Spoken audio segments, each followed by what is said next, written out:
everybody, and welcome back to the channel here on Global Conquerors, our weekly podcast, Conquest. This is episode 87, being recorded on the week of August 25th, 2025. This is your host, SMGFrenzy, joined with...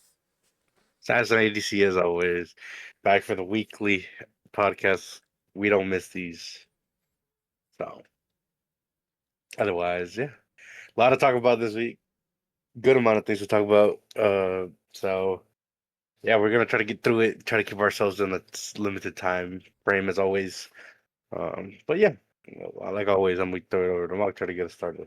Exactly, and we'll start off with our esports and gaming categories, always starting off with Helldivers!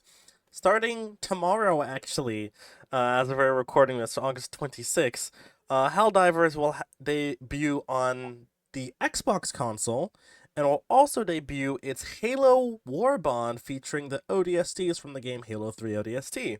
This Warbond will feature weapons from Halo, will feature the ODST armor, and also ODST skin patterns. So this is one that people are like, this makes sense considering that Helldivers are based off of the Hell Jumpers from Halo. The Hell Jumpers are the ODSTs that come down in these Hell Pods. Helldivers do the same thing. They both fight against alien factions and sometimes mechanical factions. But this is like the most common sense crossover you could have asked. The only other one that made just slightly more sense would be Starship Troopers, which is also basically Helldivers against bugs. So this is Helldivers' second collaboration with an IP, and everybody seems pretty hyped for this. Obviously, this is a great tie-in for also, again, since it debuts on Xbox the day after we're recording this, Xbox fans, who many have an Xbox solely because of Halo, will now be able to now do Halo on another game. And also, I think this is good news for Halo fans, as it does mean that Halo has been working on other things that may be debuting maybe shortly in the future, as we see that these collabs with Halo had a collab with Fortnite in the past 2 weeks. That's this Halo's second collab with Fortnite. Halo now has a collab with Helldivers. Hopefully we hear news about the rumored Halo game coming to PlayStation, and then hopefully later down the road, maybe in the next year or so, we hear about the next Halo that will come after Halo Infinite. But in terms of Helldivers, this is fun because the Helldivers collab will have things like the AR, we'll have the Magnum, we'll have the submachine gun, we'll have the shotgun. So it's gonna be a fun way to play Helldivers, as a Spartan. But this makes sense. I'm down. This is probably what this is gonna push me to buy Helldivers in the next few days. I will say that. Game Pass is gonna be free. I heard. True, true. But uh, was I? I mean, it was like a weird collab because you know how it's technically Xbox and PlayStation, like for once kind of coming together on Yep. something. Yeah. But I mean, it just made sense. I mean, pretty much Helldivers is just literally based off ODSTs in a way. So, is it a collab that we didn't expect? Not really. It was just a matter of time, and they probably had this into legal action. Sorry, I had a pain right there in my leg. I just had a, but um, it's not a it's a collab we people weren't expecting. It's just something that was going to take some time due to legal actions. Xbox and PlayStation in a way, but I mean, it just makes more sense. I mean, I'm surprised they even got this collab out this soon. So, but Hey, everybody, yeah, the console wars are dead. There's no point. Everybody just enjoy the games you're playing, because every game that we're going to have is going to be on both consoles at the same time, plus PC. There's no point in fighting over war anymore. oh, speaking of that, tomorrow, this is part of it. Gears of War releases their Resurgence game, which is gonna be on PlayStation. So yeah, console wars don't exist. Pretty much the PC wars pretty much said, uh, it's our game, our ball in our court. Yo, y'all got to keep up or something. So at this point, it doesn't matter what console you get. It's just a bunch of titles. I mean, obviously they're gonna still have their exclusive games, in my opinion. Just that's how that should get the edge over on each other. But to stay on topic, I mean, we'll be seeing more of this Xbox and PlayStation collaborations or game being put onto each other's systems Yeah, more down the road in the future. So exactly, exactly. So thanks to Fortnite for the crossplay, because without you making it a revolutionary thing, not many games today would be that. So There you have it. But yeah, that's really about it on the Helldiver side. To move over to, you did just mention Fortnite. We did talk about it last week, and we were a little confused. But Cenat has been confirmed to be the new Fortnite icon icon. skin coming out September 12th of this year. Again, I think still confused. I feel like we're gonna keep this short. I still feel like there are many other people that should have been chosen before Kai Cenat. We were saying like Courage JD or Tim the Tatman or Dr. Lupo, things like that. But I also get why they chose Kai Cenat, because they also announced at the same time that his next Mafiathon 3 will be starting on Fortnite, and Mafiathon is his biggest like time that he brings in viewers and subs on Twitch. So Yeah, there are and it's his 100,000 people. and it makes sense. I mean, it's his last one. Sorry to cut you off, No, you're but good. it's his last one, Yeah. which is his biggest. It's his biggest stream that he does year round, and knowing apart from Streamer University, I don't know if that's gonna happen next year. Mhm. I hope they do it right next time and actually bring in content creators that are not that have a big following. Maybe highest I think they should go is 10K Mhm. on followers. It just makes sense. The whole point is to build new and up and coming streamers, Mhm. not people that already have an established fan base.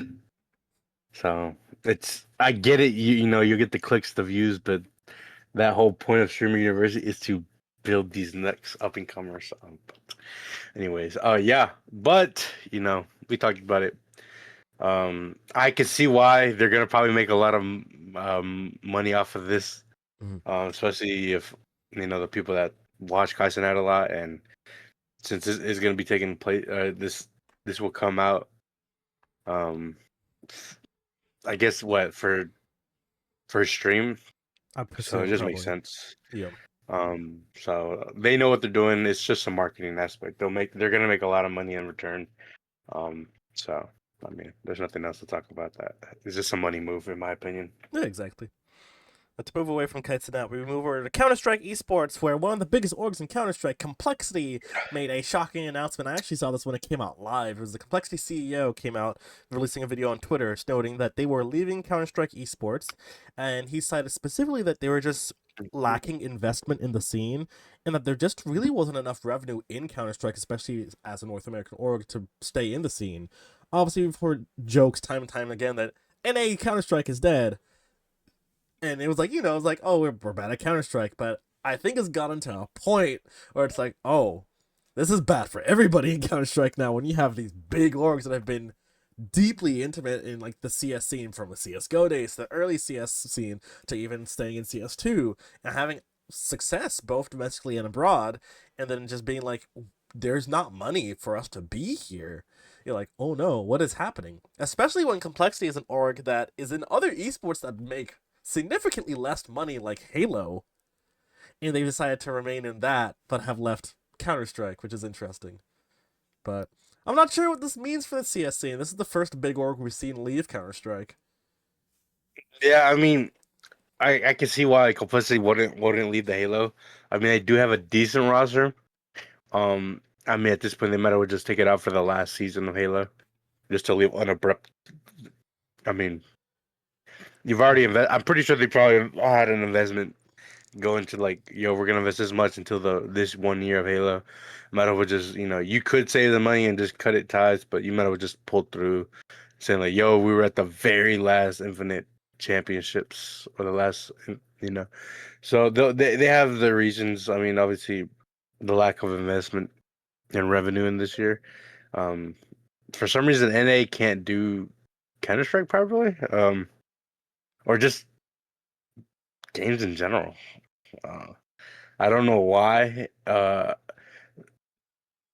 don't know what's up with the regions and stuff, but Europe and Asia all have the right formula, and I don't get why we don't do that. We end up doing some obnoxious, weird form, like way to be different, but like no one wants to watch that. No one's gonna watch a best of one, like a one and done. Like I hate people to want to watch say a, it. like a win one game. That's it. But I'd rather watch a full series. That's it. Well, like I hate But to say like, it, but like you've seen time and time again, we have our moments where like, oh, we won the Dota International with like EG, that was a North American org. Oh, we won one of the biggest Counter Strike events back in 2019 with Cloud9. That was the NA's only international win. Like we get like our moments where we have won, we show up the world that we're the best, and then we never come back. We start off going strong, like in Valorant, where we were one of the strongest regions, and now we're falling behind Europe and Asia, or like in League, where we've always fallen behind Europe and Asia. In COD, we're good because Europe barely is a region, and then there's no other region besides North America. Halo's the same way, where North America dominates everybody, and the game just isn't really popular in many other regions. You maybe have one or two European teams. So we're good at the games that were like North American based, but anything else that's big, your leagues, your Vals, your Dota, your Counter Strike, we've just consistently sucked in. And now that it's like, yo, nobody wants to fund these orgs in these regions that are like underperforming. It's like, yeah, you might dominate your region, but the second you go internationally, you just bomb out first, second round. It's like, what's the point? We've seen it affect the LCS with a bunch of teams leaving. We've seen it, and we've seen the reverse where like Europe has been doing, or like Asia's been doing bad in COD or Halo, and those teams either move over to North America or they just disband. So I'm not. I think usually this only comes towards like let's just say they qualify for an international. You have to play against Europe and other like the Asia region, right? Mhm. Imagine you invest this money to travel, like get your travel stuff for the teams. Let's just say if your team has a document, like a team that films things, Hmm. and obviously the coaches and the management that go with them. So imagine spending all that money on those people to go to a different country just for you to play 2 matches and you're out. They just spent so much money, and I mean, it just makes sense why I could see complexity reason leaving. I mean, they invest so much money for the team to perform well or to go perform, and they don't deliver. Mhm. The amount of money they spend, you know, for example, I think probably spends a lot of money on all the players, all the there's this, what would you call those, video editors, stuff like that, to go to these events to watch them perform. So they invest a lot of money not just for their team, but the people that are going with them, and it's a lot. So, and if your team isn't delivering, like, you can't really profit off of it, because the whole point of them going is to go, the content is to go make content for people, like, behind the scenes, that people want it, like exclusive stuff. And then obviously, YouTube, their algorithm, the bunch of views get you a percent, like a earning, obviously. So that's why they do that, because they know, that you invest into something, you'll get a more out of it eventually. So I can see why Complexity is doing this, because they're probably investing so much into these coaches, players, travels, and they're just not doing much. And you can't really blame, NA, because teams, because it's just NA's format. People that are running it don't know what the hell they're doing, which is causing a lack of, like, of a skill gap. Sorry, but a skill gap issue between NA and these European. Only reason Europe could compete with, like, for example, League. The reason why Europe could somewhat compete with Asia at times is because they're playing on a similar bracket format. It's just Asia dominates that scene, but still, like, you'll have some Europeans that make it out and then compete with these guys. But it's just, and it just likes to do it differently, and it's really causing them. And it's not just in CS, it's in all of these esports. We're talking about Val, obviously CS:GO, League of Legends, Overwatch at one point was like that too, right? Overwatch, yeah, was highly dominated by China and Korea. Like we were not able to do anything. The point that like the So North American teams were like majority, like NYXL was majority Korean and stuff like that. You know. So yeah, it's just NA is just not doing the same type of formula that the European/Asian leagues are doing, which is causing their teams to fail and bomb out and waste so much revenue and or investment into their success when they're just not doing anything. But yeah, As it is. it sucks because like you said, I know I said we are gonna try to keep it, but it's just a lot of this is like really big because complexity has really been a big staple. They've been around for a long time. Yep. And you do consider them a big org because of how many esports they're in and there were at one point. And it's for them to just leave his CS because CS:GO is like it's at a pretty high standard as of right now because of these stupid casings. But no, on some like is this usually like it should you know raise some eyebrows like yo, like what's going on, like why are you leaving out of our game, like so Yep. hopefully, I mean, I don't think this will change. I don't think just because they are leaving will do anything. It's just too far. I mean, we've seen big orgs leave a bunch of esports and nothing changes. So Yep. they try something different and it ends up being worse, even though it seems like a good idea. And then when they actually do it, it was like, holy crap, it sounds good on paper, but the way they did it was just horrible. Yeah, exactly. But other than that, yeah. Yep. We'll see what plays into it. We'll have to keep watching to see if anything comes out of complexity leaving CS. But to move over to other things that suck, as U.S. tariffs rock the international trade market, PlayStation has announced that the prices for the PS5 in the U.S. will be going up by $50 for all their products. The PS5 will now be $549, the PS5 Digital now will be $499, and the PS5 Pro will now be $749, which makes it the most expensive console you can buy on the market. 750? 700 is insane already, though.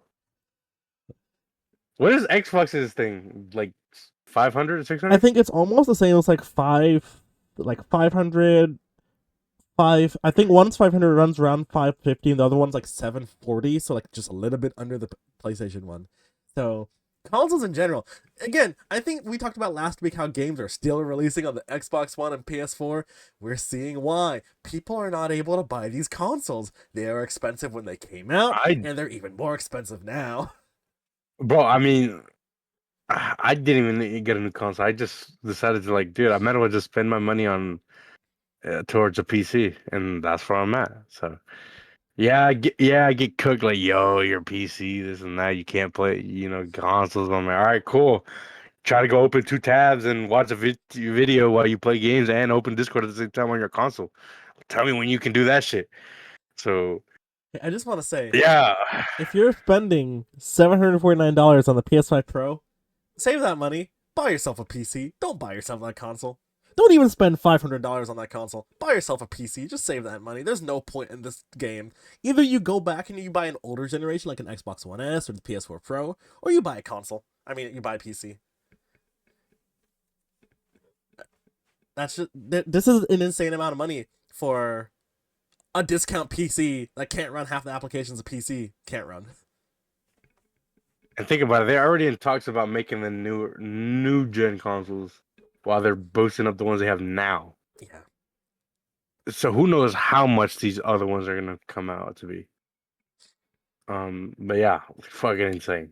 While we're speaking on consoles, Xbox to be exact releases their own handheld device console. Sorry to take your flow, man, but I just since I was already in the You got it. Xbox released what is it, two handhelds consoles. Mhm. Similar to a Stream Deck, if you don't know, or Steam Deck. Sorry, Steam Deck. Pretty much it's just a portable console you could take anywhere, like a Switch, but a little more like a computer in your back pocket, in a way, with the games you have on Steam.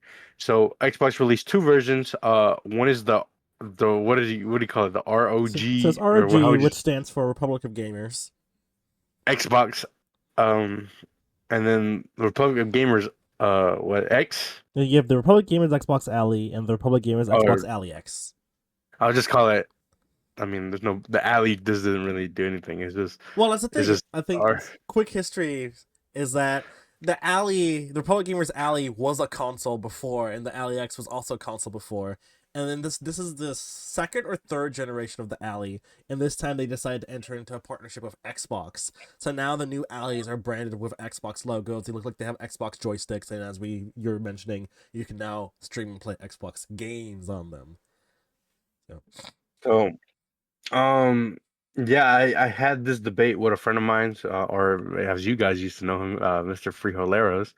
Where he was going back and forth to trying to decide on if he should get this, the PlayStation version, or the Steam Deck. I told him, in my opinion, just get the Steam Deck. Uh,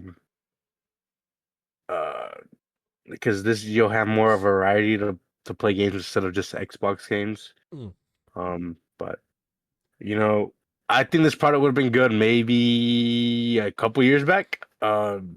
Especially with the pricing it is at. I mean, don't get me wrong, it's a good idea. Don't get me wrong.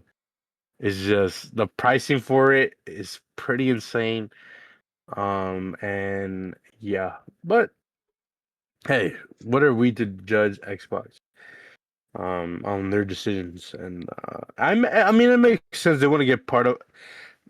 They want to be a part of this. I guess you could call this bubble in a way with handheld consoles. To be a part of it, Yeah. and this probably won't be the last iteration. They'll probably release another one a year or two from now, a better version.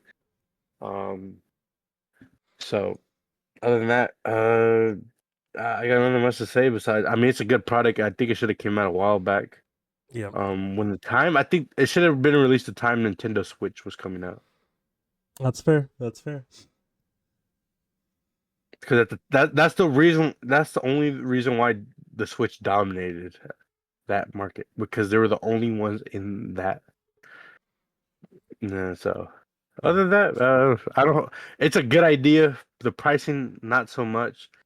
And I think the time period that it came out, not the best. I think it's probably would have been good a while back.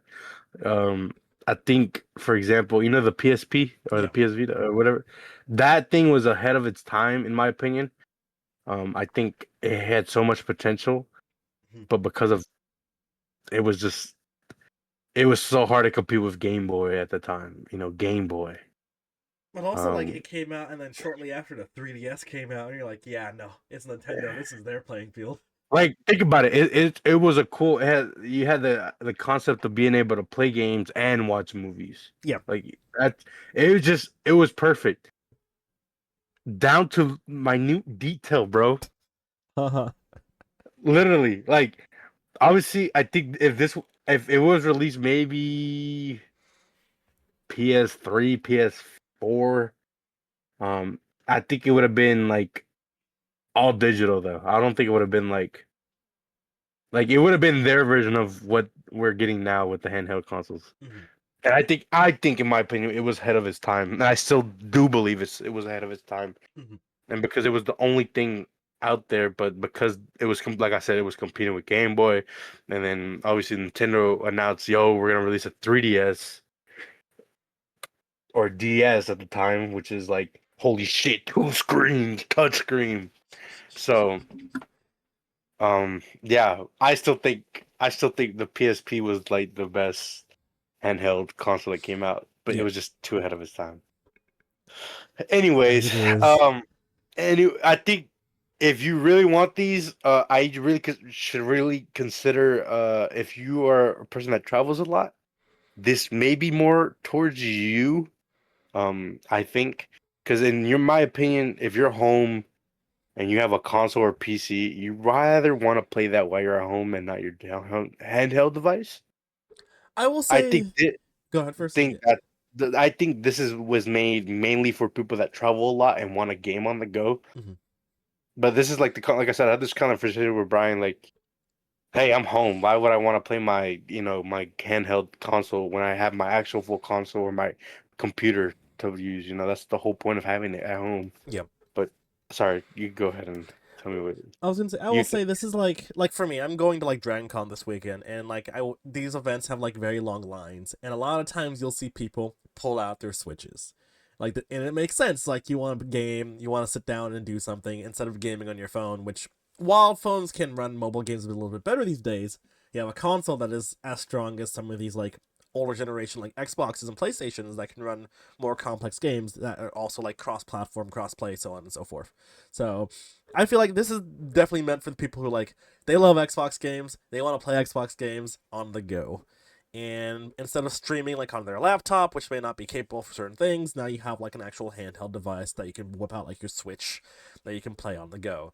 And this probably will do good for Xbox's brand image because like somebody whips out their Ali X and you're like, what is that? And they see the Xbox logo, they'll be like, yo, what is that? You Yo, know? let me see that.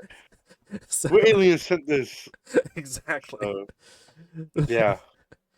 Wait, like you said, Like I yeah.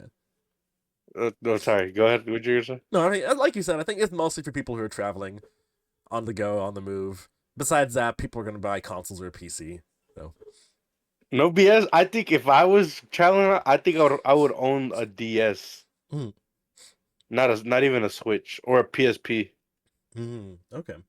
I want to be. Oh, dude, dude, those.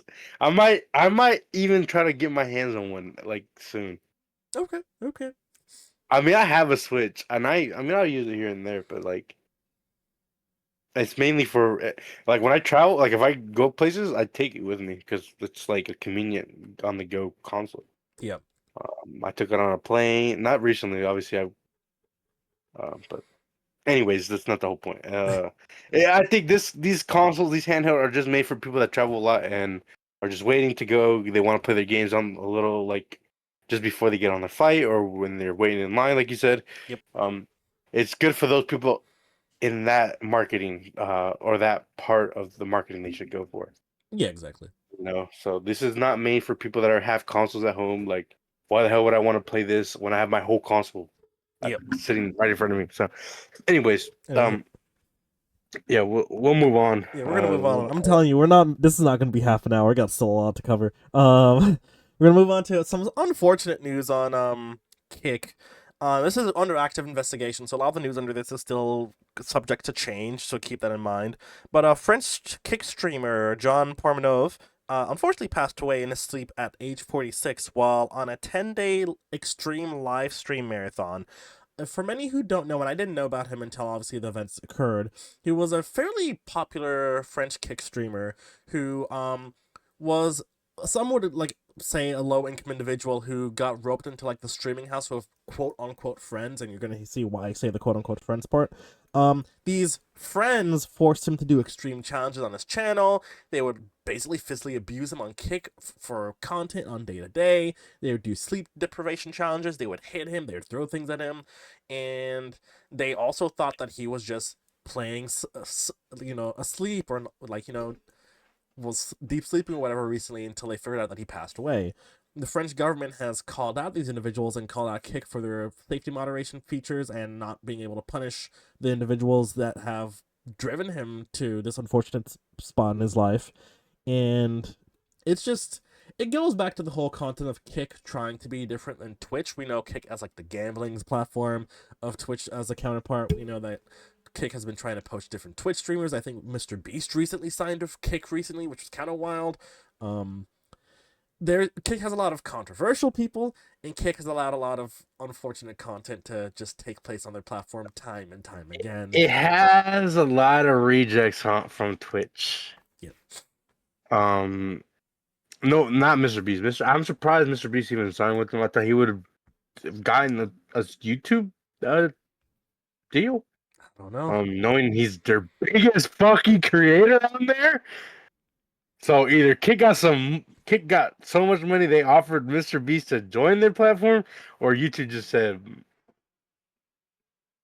they didn't bother trying. But yeah, I know a little bit. I've seen clips about him like back in the day, but especially from like what they do to him.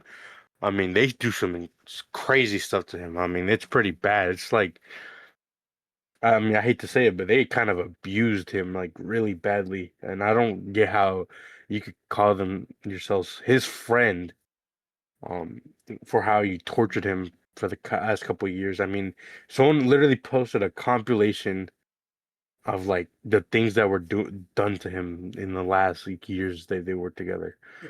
Um, I didn't obviously I didn't watch their stream. I think it's because of the different time zones, but I saw the clip of like they literally went to sleep and like it kind of like you know he kind of the dude in the bed. I don't know exactly who. You saw him chuck a water bottle at him, dude.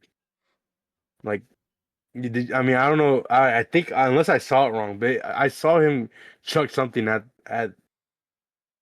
that person while. Well, obviously they didn't know, but they were deceased. But still, why would you even do that when someone's asleep? Mhm. I wouldn't want that to happen to me. Why would I do that to you? Yep. So I mean, like we've seen people. They've been throwing things at him. They've been hitting him things with him. They've been choking him, causing asphyxia and all sorts of things. And also, they were financially abusing the man too. His streams were making thousands of dollars, and they were giving him less than 20% of the cut. He was trying to leave multiple times, and his again quote unquote friends would not let him leave. They didn't give him enough money to even leave, and they also just physically wouldn't let him leave.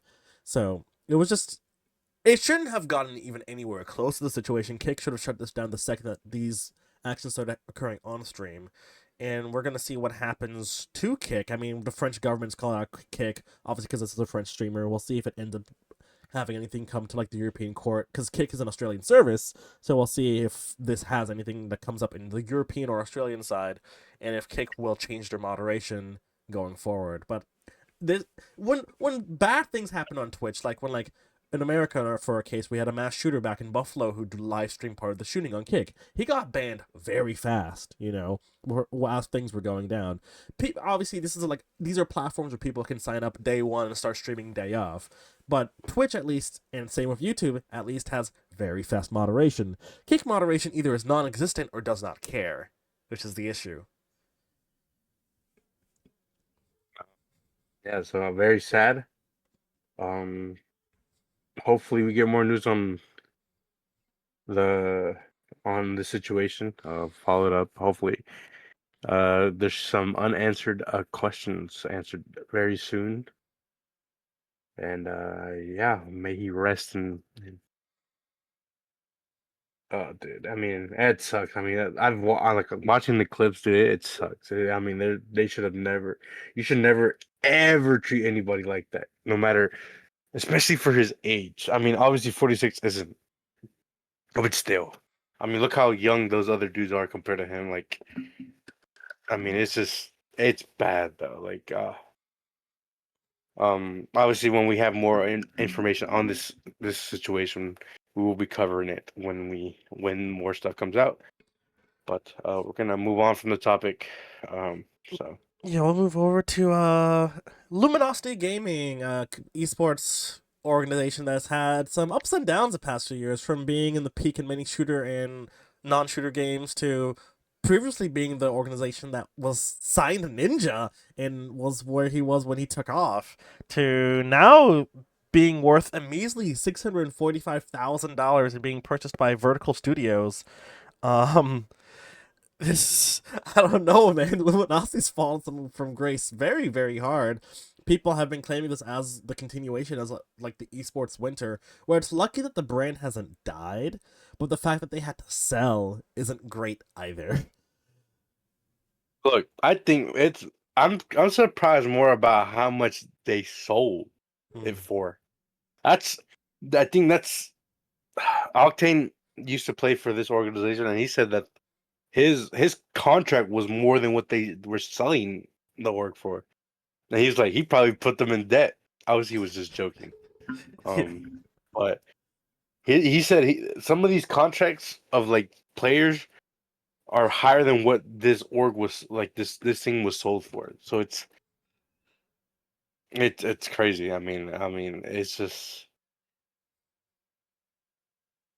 I mean, for an org that for a Canadian org that used to be this big, that was almost in every major esport between 2010 and 2020, seeing them fall out of grace this fast and seeing their valuation go down this much is kind of wild, considering that we also only started hearing about Luminosity again the past year or so too.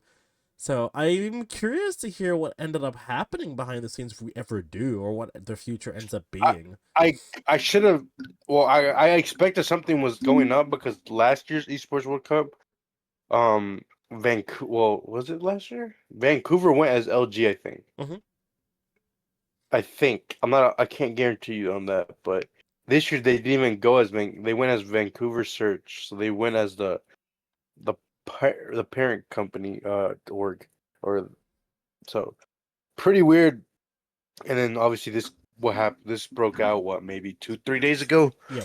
Maybe a little. Maybe the day after we recorded or our podcast went live. I I think think it would so. happen on Friday. Yeah. Um. So yeah, I mean it's. I'm just more surprised about how much it was sold for, Yeah.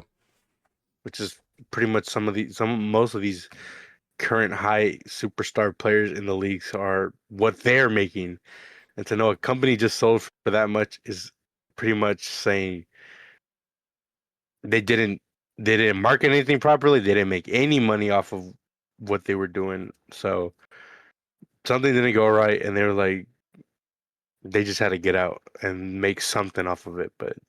I mean, this price, like realistically, if you're like an upper middle class American or European, for example, and like you've been saving and saving and saving, this is like an organization that you yourself could have purchased probably on your own during like fine economic times. So the fact that it got devalued this much is kind of wild, and like I really do hope we hear what happened from this.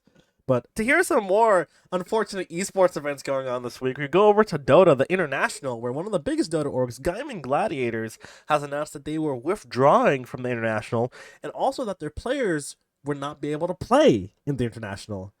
As you know, in the International for Dota, it you have to play like a year-long season to qualify. These players fought very, very hard. And Gaiman said that their players declined to go play. Their players have come out and said, no, no, no. We weren't given the option to go and play. So this has been, unfortunately, Dota's international event, the past 4 or 5 times we've talked about in the past year or so, has been the international losing its prize pool, losing its stature, losing its focus. And now we got orgs also doing the same thing and now cheating out players who earned, like, fought tooth and nail to even qualify for one of the biggest esports events on the planet, to be like, yeah, no, we're not going. I don't know, man. I don't know. Yeah, I mean, it sucks especially for the players. Um, Man, that sucks. I mean, missing events just because uh they withdrew from this. This is man, a lot of players are really upset because of that, and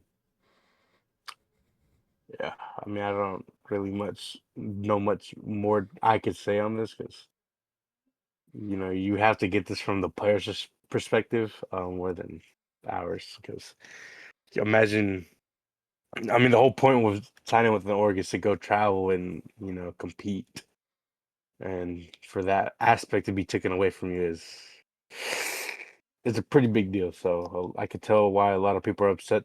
Um, Obviously, because in a way you could see it as is messing with their financial stuff because they're not going over to compete at these events to make something. Um, so Yep. other than that, it sucks for the players more than anything. So. That's it is.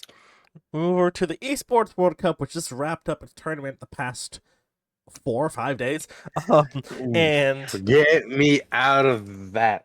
I'm no, tired it's of it's thinking about gonna that. it's gonna have the Esports World in a stranglehold as the Esports World Cup announced that they will now be announcing the Esports Nations Cup, which will be an every 2 year tournament with over 15 titles, 1,000 players, and over 100 countries representing their home nation.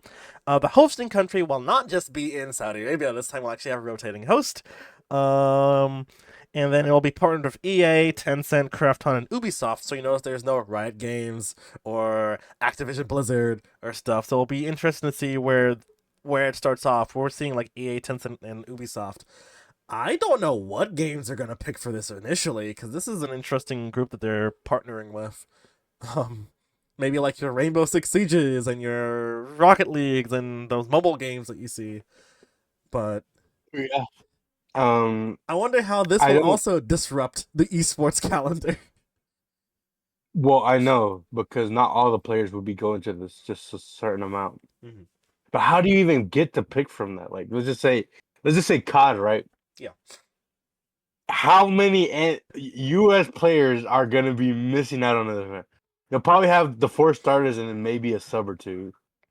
I mean, this. I don't know how you go off this. Well, I think about the biggest example is the Overwatch World Cup, which used to be an event. A lot of the times you would see, especially when the Overwatch World Cup overlapped with the Overwatch League, like, for example, Team Korea ended up being like 4 out of 6 players from one roster. Luckily, the Overwatch League would be done before the Overwatch World Cup would start playing, so it wouldn't affect, like, scrims or games or anything. I don't know if that will be the case for this one. So, say, for example, like you said, if COD or Halo or even League and stuff was in this, and it's like mid-season, and like half the Optic roster gets called up to compete in this, and like, okay, we got like what, one sub, and we need to fill in 2 other people. What do we do? Or like in other cases, an entire roster could get called up. You gotta replace a whole other team with somebody else to play. I don't know. I don't know how this is gonna be. The Esports World Cup already disrupts the esports calendar a lot because now every league has to stop to play for this 2 month long event. And then now, if we have this coming in the same year, when is it going to take place? Will it interrupt in the beginning of the year? Will it interrupt in the end of the year? Who knows? But I'm curious if this will replace the Esports World Cup on that year. mm-hmm. We don't Because if know. it's ran by the same people, would it just be like, yo, let's just throw hella cash on 2 big events? You gotta remember. You gotta remember. Imagine the Esports World Cup. You win that, and then you go win this. Imagine winning two. You're like a 2-time world champion in a way, in like a like in a Well, weird format, right? okay. Imagine like COD, right? You're Optic. You win COD champs. You win the Esports World Cup, and then you win the Esports Nations Cup in the same year. Oh, you're 3-time world champs. You're a 2-time because champs is like, we'll just say the worst one, and we'll just call the esports a half, Okay. even though there's hella cash on the line. Uh-huh. I'm very curious on how this esports nation thing is gonna work. I don't know if it's gonna start next year or it's gonna start. I don't. I mean, they'll release more info on it. I think it's gonna happen next year. Probably. I just don't. They're probably trying to figure out how they're gonna try to fit this into the. Obviously, the esports World Cup is an every year thing.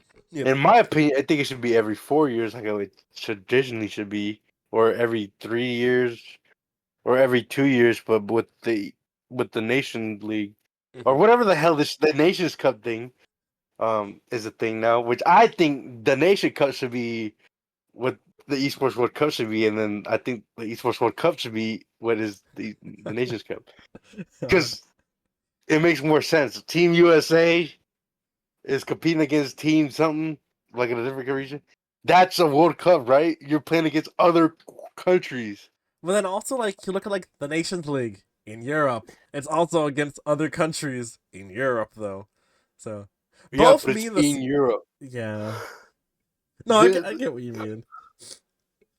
As you watch football, the soccer, if you freaking Americans like to call it, even though I'm an American, but still, um, the World Cup, obviously, different countries from all around the world play in one big tournament. That's what I think the Esports Nation Cup should be. Well, it is, right? Yeah. But it shouldn't be called that. But hey, who am I to judge the names they're gonna give and stuff? Hey, man, if I get invited to this, I'll throw some cash. I don't care if I get invited some way, somehow. But it doesn't matter. Either way, it's crazy that they're announcing this tournament. Wow, their biggest tournament is going on. So I'm very curious on how this is gonna work. Yeah. I mean, we'll just wait and see to get more info. I like you said, I think it probably will start next year, and we'll see if both are taking place at the same time or not. But to move over to our last topic for esports and gaming, Fortnite has posted a collab for the popular anime series One Punch Man, debuting 3 characters of the series: the main character Saitama with his sidekick Genos, and one of the main female protagonists Tatsumaki, known as Tornado. So these were also very highly anticipated. I would say more highly anticipated than the Cenat Icon skin collab, to be honest with you. Fortnite, once again, is delving very high into its IP collaborations, especially on the anime side. We've seen Attack on Titan, now we got One Punch Man, we've seen One Piece. Sorry to cut. Sorry. Whoa, what's up? I was just trying to say, like, yo, how much money are they paying for these collaborations? They have to be throwing some money. And there's no way these companies are just doing that at free will. They are definitely getting paid. And I know Fortnite is throwing up the cash. Think of all the collaborate, like all the icon skins, like, bro, like the skins, you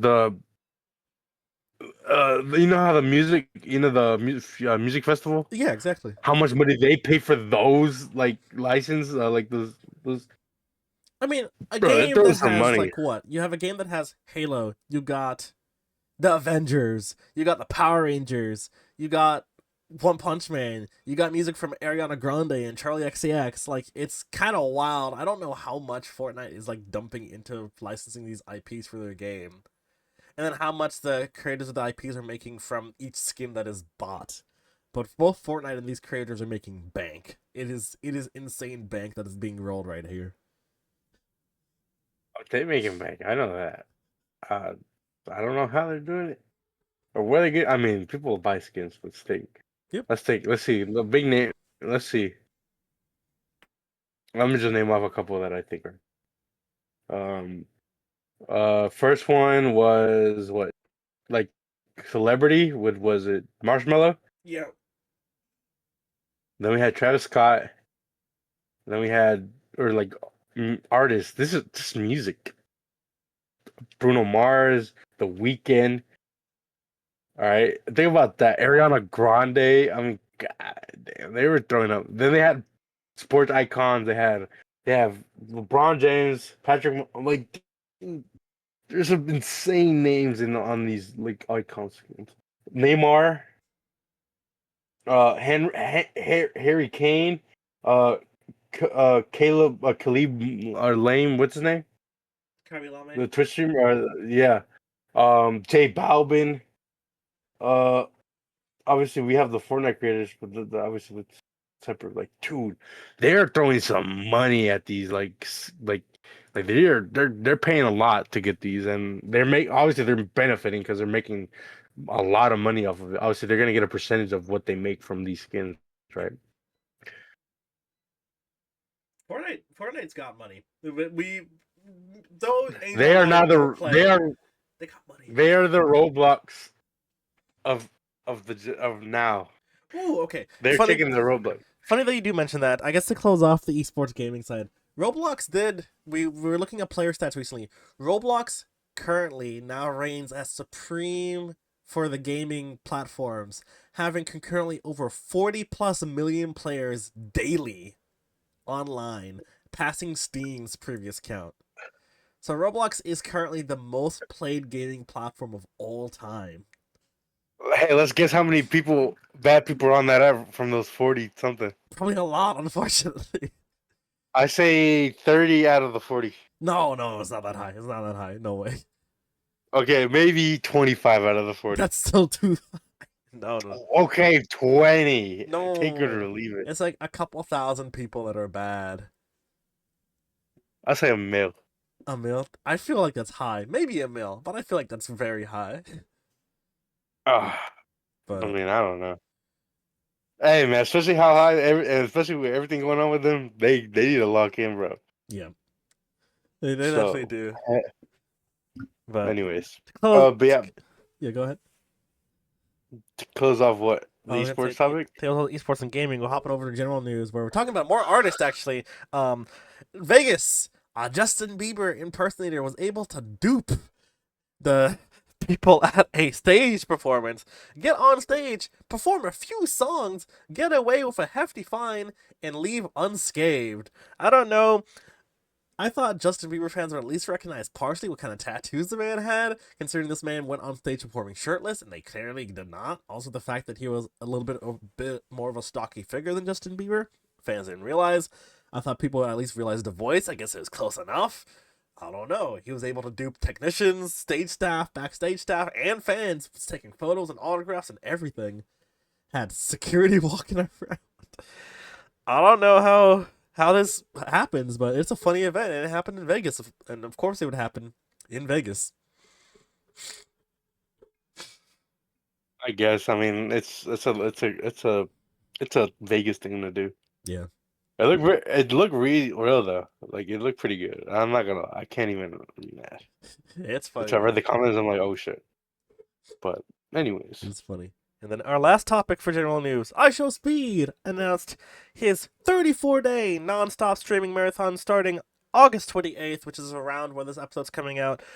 He is going on a 25-state tour of America, visiting states like California, New York, Florida, Georgia, and so on and so forth.